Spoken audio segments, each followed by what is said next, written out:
তুমি কি কখনো খেয়াল করে দেখেছ, আমরা আমাদের জীবনের বেশিরভাগ সময়টা আসলে কোনো না কোনো কিছুর পেছনে ছুটে কাটিয়ে দিই। কখনো আমরা সুখ খুঁজছি, কখনো শান্তি, আবার কখনো এমন একজনকে খুঁজছি যে আমাদের জীবনটা সম্পূর্ণ বদলে দেবে। আমরা ভাবি একটা ভালো চাকরি পেলে হয়তো আমি খুশি হব, কিংবা হিমালয়ের নির্জনতায় গেলে হয়তো মনের শান্তি মিলবে। কিন্তু সত্যটা হচ্ছে, তুমি সারা পৃথিবী চষে ফেললেও সেই কাঙ্ক্ষিত জিনিসটা কোথাও পাবে না, যতক্ষণ না তুমি নিজের ভেতরে তাকাতে শিখছ। কারণ আজ পর্যন্ত তুমি যা যা খুঁজে এসেছ, তার প্রতিটি উত্তরের উৎস তোমার নিজের ভেতরেই লুকিয়ে আছে। এই যে তুমি বাইরে শান্তি খুঁজছ, এটা অনেকটা সেই কস্তুরী মৃগের মতো, যে নিজের নাভি থেকে আসা সুগন্ধের নেশায় সারা বন হন্যে হয়ে ঘুরে বেড়ায়, অথচ সে জানেই না সুগন্ধটা তার নিজের শরীর থেকেই আসছে। আমরাও ঠিক তেমন, আমরা অন্যের কাছে ভালোবাসা খুঁজি, অন্যের কাছে স্বীকৃতি খুঁজি, অথচ আমরা ভুলে যাই যে আমাদের আত্মার গভীরে যে শক্তি আর আনন্দের সমুদ্র আছে, তা বাইরের যে কোনো প্রাপ্তির চেয়ে অনেক বেশি বিশাল। আত্ম উপলব্ধি বা সেলফ রিয়েলাইজেশন কোনো কঠিন আধ্যাত্মিক শব্দ নয়, এটা হলো কেবল নিজেকে চেনার একটা প্রক্রিয়া। যেদিন তুমি বুঝতে পারবে যে তোমার অভাবগুলো বাইরের কোনো বস্তু দিয়ে পূরণ হওয়ার নয়, সেদিন থেকেই তোমার প্রকৃত রূপান্তর শুরু হবে। নিজের ভেতরে তাকানোর এই যাত্রাটা শুরু হয় যখন তুমি কোলাহল থেকে নিজেকে সরিয়ে নিতে পারো। আমরা সব সময় চারপাশের মানুষের কথা শুনতে অভ্যস্ত, কিন্তু কখনো কি নিজের হৃদস্পন্দনের ভাষা বোঝার চেষ্টা করেছ? তুমি যখন একা চুপচাপ বসে নিজের চিন্তাগুলোকে পর্যবেক্ষণ করবে, তখন দেখবে তোমার ভেতরের সব অস্থিরতা আস্তে আস্তে শান্ত হয়ে আসছে। এই নিস্তব্ধতার মধ্যেই লুকিয়ে আছে সেই অসীম ক্ষমতা, যা তোমাকে যে কোনো পরিস্থিতি মোকাবেলা করার সাহস যোগাবে। তোমার আত্মবিশ্বাস কোনো বাইরের মোটিভেশনাল ভিডিও থেকে আসবে না, এটা আসবে তখন যখন তুমি বুঝতে পারবে যে মহাবিশ্বের সমস্ত জ্ঞান এবং শক্তি তোমার ডিএনএতে আগে থেকেই গেঁথে দেওয়া আছে। আশ্চর্যের বিষয় হলো, আমরা যখন নিজেদের চিনতে শুরু করি, তখন আমাদের চারপাশের জগৎটাও বদলে যেতে থাকে। তুমি যদি নিজের ভেতর পূর্ণতা অনুভব করো, তবে বাইরের অভাবগুলো তোমাকে আর বিচলিত করতে পারবে না। তখন তুমি আর মানুষের কাছে করুণা বা মনোযোগ ভিক্ষা করবে না, বরং তুমি নিজেই হয়ে উঠবে অন্যের জন্য অনুপ্রেরণার এক আলোক পর্তিকা। তোমার ভেতরের এই যে আমি একে চেনাটাই হলো জীবনের সবচেয়ে বড় প্রাপ্তি। প্রাচীন মনীষীরা বলে গেছেন, নিজেকে জানো, কারণ নিজেকে জানলেই এই মহাবিশ্বকে জানা হয়ে যায়। তোমার সব প্রশ্নের সমাধান, সব দুঃখের অবসান এবং সব স্বপ্নের সার্থকতা কেবল তোমারই অন্তরে অপেক্ষা করছে। কিন্তু এই যে নিজের ভেতরে তাকানোর কথা বলছি, এটা শুনতে যতটা সহজ মনে হয়, বাস্তবে কি সত্যিই তাই? আমাদের মন সবসময় বাইরের চাকচিক্য আর সস্তা বিনোদনের দিকে দৌড়াতে ভালোবাসে। কারণ ভেতরে তাকানো মানেই হলো নিজের ভয়, নিজের দুর্বলতা আর নিজের অন্ধকার দিকগুলোর মুখোমুখি হওয়া। আমরা আসলে নিজেদের মুখোমুখি হতে ভয় পাই বলেই সারাক্ষণ ফোনের স্ক্রিনে বা মানুষের ভিড়ে নিজেকে হারিয়ে রাখতে চাই।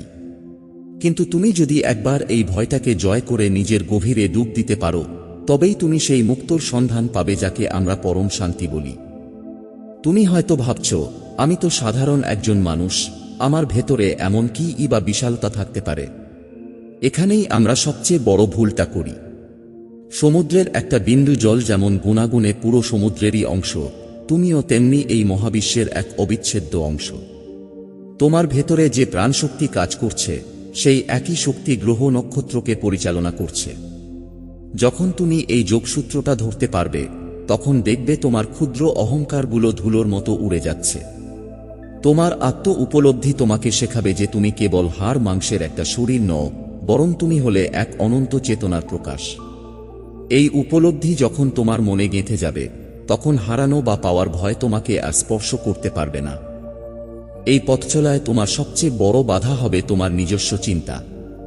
আমাদের মন প্রতিদিন হাজার হাজার নেতিবাচক চিন্তা তৈরি করে, যা আমাদের বুঝিয়ে দেয় যে আমরা যথেষ্ট নই। কিন্তু তোমাকে বুঝতে হবে, তুমি তোমার চিন্তা নও, তুমি হলে সেই দর্শক যে চিন্তাগুলোকে দেখছে। যখন তুমি নিজের চিন্তার ওপর নিয়ন্ত্রণ আনতে পারবে, তখনই তোমার ভেতরের আসল মানুষটি কথা বলতে শুরু করবে। সেই কণ্ঠস্বরটি খুব শান্ত, ধীর এবং অত্যন্ত শক্তিশালী।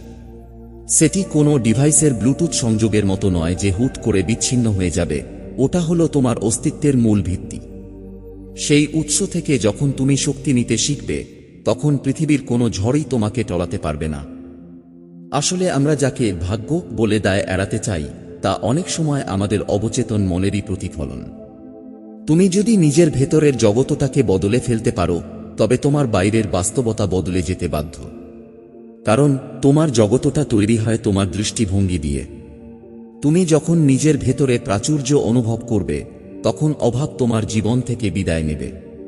তুমি যখন নিজের ভেতরে প্রেম খুঁজে পাবে তখন ঘৃণা করার মতো কাউকে আর খুঁজে পাবে না। এই রূপান্তরটাই হলো প্রকৃত শক্তি। আর এই শক্তির চাবিকাঠি অন্য কারো হাতে নেই, সেটা আছে স্রেফ তোমার হাতে। তুমি শুধু একবার বাইরের কোলাহল থামিয়ে নিজের হৃদয়ের দরজায় কড়া নেড়ে দেখো, সেখানে তোমার জন্য অপেক্ষা করছে এমন এক ঐশ্বর্য যা তুমি কল্পনাও করতে পারোনি। এখন প্রশ্ন হলো, এই বিশাল শক্তির দেখা তুমি পাবে কিভাবে? এর জন্য তোমাকে হিমালয়ের গুহায় গিয়ে ধ্যান করতে হবে না, কিংবা সংসার ত্যাগ করে সন্ন্যাসী হতে হবে না। তোমাকে শুধু তোমার প্রতিদিনের অভ্যাসে একটু পরিবর্তন আনতে হবে। আমরা সারাদিন শুধু গ্রহণ করি, তথ্য গ্রহণ করি, অন্যের মতামত গ্রহণ করি, বাইরের শব্দ গ্রহণ করি। কিন্তু তুমি কি কখনো নিজের ভেতরের সেই নিস্তব্ধতাকে সময় দিয়েছ? দিনে মাত্র 10টি মিনিট যদি তুমি সবকিছু থেকে বিচ্ছিন্ন হয়ে নিজের নিঃশ্বাসের গতি আর হৃদস্পন্দন অনুভব করো, তবেই তুমি টের পাবে তোমার ভেতরে অন্য এক জগতের অস্তিত্ব আছে। সেই জগতটা কোনো সংজ্ঞায় বাঁধা নয়, সেখানে কোনো বিচার নেই, আছে শুধু এক গভীর প্রশান্তি। তুমি যখন এই স্তরে পৌঁছাতে শুরু করবে তখন তোমার ব্যক্তিত্বে এক অদ্ভুত পরিবর্তন আসবে। ছোটখাটো বিষয়ে তোমার আর রাগ হবে না, অন্যের সাফল্যে তোমার হীনম্মন্যতা তৈরি হবে না। কারণ তুমি তখন জানো যে তোমার প্রতিযোগিতার জায়গাটা বাইরের কারো সাথে নয়, বরং তোমার নিজেরই গতকালের সংস্করণের সাথে। আত্ম উপলব্ধি তোমাকে শেখায় যে জীবনের প্রকৃত সার্থকতা অন্যের চেয়ে বড় হওয়াতে নয়, বরং নিজের ভেতরের শ্রেষ্ঠত্বকে জাগিয়ে তোলাতে। তুমি যখন নিজেকে ভালোবাসতে শুরু করবে তখনই তুমি অন্যদের প্রকৃত অর্থে ভালোবাসার ক্ষমতা অর্জন করবে। কারণ যার নিজের পাত্র খালি, সে অন্যকে কি বা দিতে পারে? এই যাত্রায় একটা বিষয় তোমাকে সবসময় মনে রাখতে হবে, তোমার বর্তমান পরিস্থিতি তোমার শেষ পরিচয় নয়।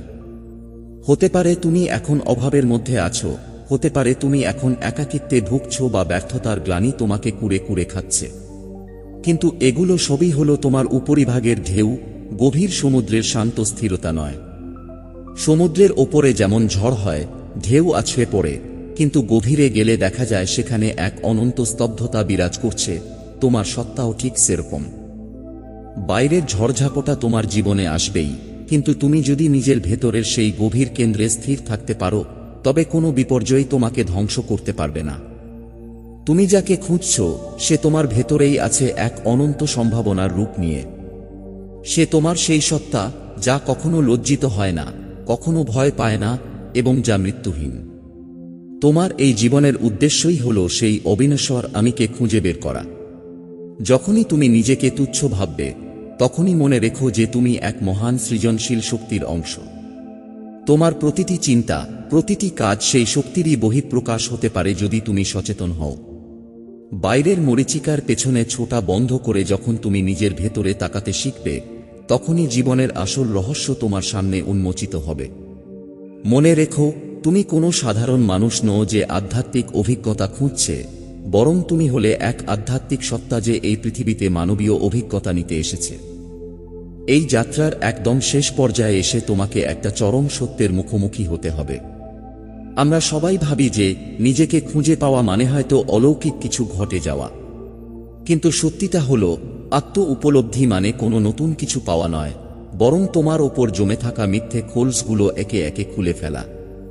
সমাজ তোমাকে যা হতে বলেছে, পরিস্থিতি তোমাকে যা বানিয়ে দিয়েছে, আর ভয় তোমাকে যা বিশ্বাস করতে বাধ্য করেছে, এই সব কিছু যখন তুমি ঝেড়ে ফেলবে তখন আয়নায় যে মানুষটিকে দেখবে সেই হলো আসল তুমি, যাকে তুমি এতদিন ধরে পৃথিবীর আনাচে কানাচে খুঁজে বেরিয়েছিলে।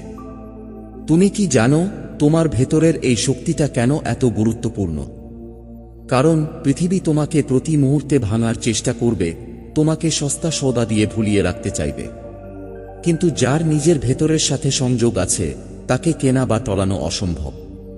তোমার আনন্দ তখন আর কারো মেসেজের রিপ্লাইয়ের ওপর নির্ভর করবে না, তোমার শান্তি তখন ব্যাংকে থাকা টাকার অঙ্কে আটকে থাকবে না। তুমি তখন জানবে যে এই মহাবিশ্বের মালিক তোমাকে কোনো কিছুর অভাব দিয়ে পাঠাননি। তোমার ভেতরেই আছে সেই চুম্বক যা তোমার যা কিছু প্রাপ্য তা তোমার দিকে টেনে আনবে। তোমাকে শুধু নিজের কম্পন বা ভাইব্রেশনটা ঠিক রাখতে হবে। তাই আজ থেকে অভিযোগ করা বন্ধ করো। অন্যের দিকে আঙুল তোলা বা ভাগ্যের দোহাই দেওয়া বন্ধ করো। যখনই মনে হবে তুমি পথ হারিয়ে ফেলেছ, চোখ বন্ধ করে নিজের হৃদয়ে হাত রাখো। সেখান থেকে যে উত্তরটা আসবে সেটাই পরম সত্য। তোমার ভেতরে এক বিশাল নীরবতা আছে যা সমস্ত শব্দের চেয়ে শক্তিশালী। সেই নীরবতার সাথে বন্ধুত্ব করো। দেখবে তোমার ভেতরের অন্ধকারগুলো আলোতে পরিণত হচ্ছে। তুমি যাকে গুরু মানছ, যাকে পথপ্রদর্শক ভাবছ, তারা সবাই তোমাকে কেবল ইশারা করতে পারে, কিন্তু পথটা চলতে হবে তোমাকেই। আর সেই পথের শেষে তুমি যাকে আলিঙ্গন করবে সে আর কেউ নয়, সে হলো তোমার নিজেরই এক পূর্ণ ও জ্যোতির্ময় সত্তা। জীবনের এই নাটকটা খুব সংক্ষিপ্ত। এখানে শ্রেষ্ঠ অভিনেতা সেই যে নিজের ভূমিকা পালন করার সময়ও জানে সে আসলে কে। তুমি এই পৃথিবীর মঞ্চে যাই করো না কেন, দিন শেষে নিজের ঘরে ফেরার মতো করে নিজের আত্মার কাছে ফিরে আসতে শেখো। সেখানেই তোমার বিশ্রাম, সেখানেই তোমার মুক্তি। মনে রেখো, তুমি কোনো হারানো পথিক নও, তুমি নিজেই এক আস্ত পথ। তুমি কোনো জলবিন্দু নও, তুমি পুরো মহাসাগর। নিজের এই রাজকীয় পরিচয়কে স্বীকার করে নাও। যেদিন তুমি পূর্ণভাবে নিজের ভেতরে বাস করতে শুরু করবে, সেদিন থেকে পৃথিবী তোমাকে আর খুঁজবে না, বরং পৃথিবী তোমার আলোর কাছে এসে ভিড় জমাবে। কারণ যাকে তুমি খুঁজেছিলে তাকে তুমি পেয়ে গেছো। সে তোমার ভেতরেই ছিল, আছে এবং সব সময় থাকবে।